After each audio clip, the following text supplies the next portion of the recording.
ہے۔ مومنو، تم بہترین امت ہو جسے لوگوں کی ہدایت کے لیے میدان میں لایا گیا ہے کہ تم نیک کام کرنے کو کہتے ہو اور برے کاموں سے منع کرتے ہو اور اللہ پر ایمان رکھتے ہو۔ اور اگر اہل کتاب بھی ایمان لے آتے تو ان کے لیے بہت اچھا ہوتا۔ ان میں ایمان لانے والے بھی ہیں لیکن تھوڑے اور اکثر نافرمان ہیں۔ یہ تمہیں خفیف سی تکلیف کے سوا کچھ نقصان نہیں پہنچا سکیں گے، اور اگر تم سے لڑیں گے تو پیٹ پھیر کر بھاگ جائیں گے، پھر ان کو مدد بھی کہیں سے نہیں ملے گی۔ یہ جہاں نظر آئیں گے تم دیکھو گے کہ ذلت ان سے چمٹ رہی ہے، بجز اس کے کہ یہ اللہ کی پناہ میں یا مسلمان لوگوں کی پناہ میں آ جائیں۔ اور یہ لوگ اللہ کے غضب میں گرفتار ہیں اور ناداری ان سے لپٹ رہی ہے۔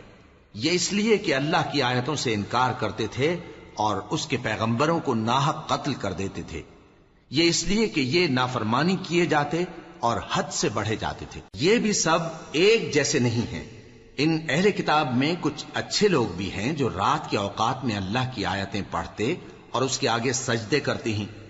وہ اللہ پر اور روز آخر پر ایمان رکھتے اور اچھے کام کرنے کو کہتے اور بری باتوں سے منع کرتے اور نیکیوں پر لپکتے ہیں، اور یہی لوگ نیکوکار ہیں۔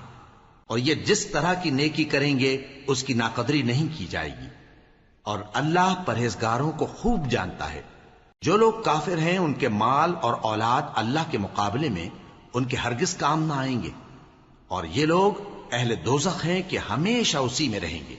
یہ لوگ جو مال دنیا کی زندگی میں خرچ کرتے ہیں اس کی مثال آندھی کی سی ہے جس میں سخت سردی ہو، اور وہ ایسے لوگوں کی کھیتی پر جو اپنے آپ پر ظلم کرتے تھے چلے اور اسے تباہ کر دے۔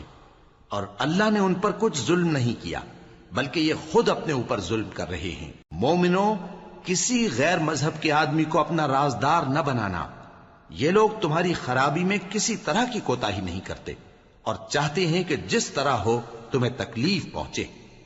ان کی زبانوں سے تو دشمنی ظاہر ہو ہی چکی ہے، اور جو کینے ان کے سینوں میں مخفی ہیں وہ کہیں زیادہ ہیں۔ اگر تم عقل رکھتے ہو تو ہم نے تم کو اپنی آیتیں کھول کھول کر سنا دی ہیں۔ دیکھو، تم ایسے صاف دل لوگ ہو کہ ان لوگوں سے دوستی رکھتے ہو حالانکہ یہ تم سے دوستی نہیں رکھتے، اور تم سب کتابوں پر ایمان رکھتے ہو اور یہ تمہاری کتاب کو نہیں مانتے، اور جب تم سے ملتے ہیں تو کہتے ہیں ہم ایمان لے آئے ہیں، اور جب تنہا ہوتے ہیں تو تم پر غصے کے سبب انگلیاں کاٹ کاٹ کھاتی ہیں۔